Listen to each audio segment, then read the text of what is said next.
আজকে আমরা আদর্শ শিক্ষক পাচ্ছি না, প্রশিক্ষিত শিক্ষক পাচ্ছি না বলেই নানা ধরনের অধঃপতন, মোরাল ব্রেকডাউন,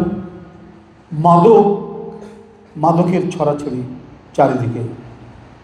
এটা আমাদের ছোটবেলায় কমপক্ষে আমরা শুনিনি।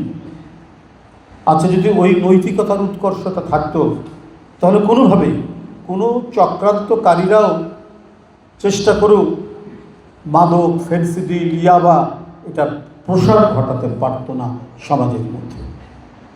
যদি একটা প্রাইমারি স্কুলের শিক্ষকের জন্য 5-10 লাখ টাকা ঘুষ দিয়ে চাকরি নিতে হয়, 15-20 টাকা 20 লাখ টাকা ঘুষ দিয়ে যদি প্রাইমারি স্কুলের হেডমাস্টার অথবা একটা মাধ্যমিক স্কুলের শিক্ষক হতে হয়, তাহলে সে কী শেখাবে? তার নৈতিকতা কোন জায়গায় থাকবে? এটা হচ্ছে, আমরা খবরের কাগজেও শুনি, খবরের কাগজেও দেখি যে বিশেষ করে মাঠ পর্যায়ে, তৃণমূলে, বিভিন্ন জায়গায়, বিভিন্ন ক্ষেত্রে, হয়তো গভর্নমেন্ট স্কুলের শিক্ষক নিয়োগের ক্ষেত্রে মানে মাধ্যমিক স্কুল বা কলেজে অতটা না হলেও নিচের দিকে তো এটা শোনা যাচ্ছেই, তখনই শিক্ষার ঘাটতি হচ্ছে। আর এই শিক্ষার ঘাটতি হলে পরে আপনি কখনোই একটি আন্তর্জাতিক পর্যায়ে প্রতিযোগিতা করার মতো একটি নতুন প্রজন্ম পাবেন না। কারণ কাগজের নৌকা দিয়ে নদী পার হওয়া যায় না।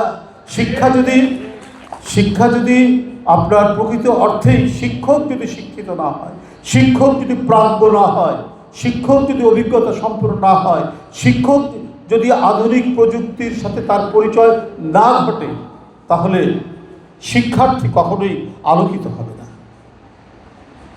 তাই একটি কথা আছে, আপনাকে সূর্যের মতো আলোক বিতরণ করতে হলে আপনাকে সূর্যের মতো আগে জ্বলতে হবে। আপনি সূর্যের মতো আগে যদি না জ্বলেন, তাহলে আপনি মানে সেই আলোক বিতরণ করতে পারবেন না। অর্থাৎ শিক্ষককে জ্বলতে হবে। সূর্য যেভাবে জ্বলে জ্বলে জ্বলে জ্বলে মানে গোটা সৌরজগতে আলোক বিতরণ করে, ঠিক সৌরজগতে সূর্যের যে ভূমিকা, শিক্ষকের ভূমিকা ঠিক তেমনি। এই কারণে আমি মনে করি যে অনেক ধৈর্য সহকারে আপনাদের ছাত্রদেরকে গড়ে তুলতে হবে। এই জন্য যথার্থ প্রশিক্ষণ এবং কর্মশালার আজকের এইখানে যে উদ্যোগ আমি দেখলাম আপনারা সম্পন্ন করি, এটা আমি আগেও বলেছি, এখনও বলছি যে এটা অত্যন্ত জরুরি, এটা বেশি বেশি হওয়া উচিত।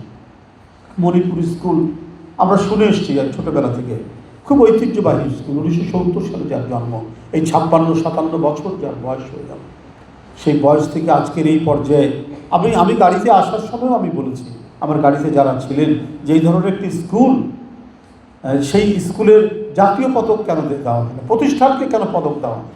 21 পদক পেতে পারে, এত ছাত্র ভালো রেজাল্ট করে স্বাধীনতা পদক পেতে পারে, 21 পদক পেতে পারে। তো সেই পদকের ব্যবস্থা করা উচিত ভালো ভালো স্কুলে।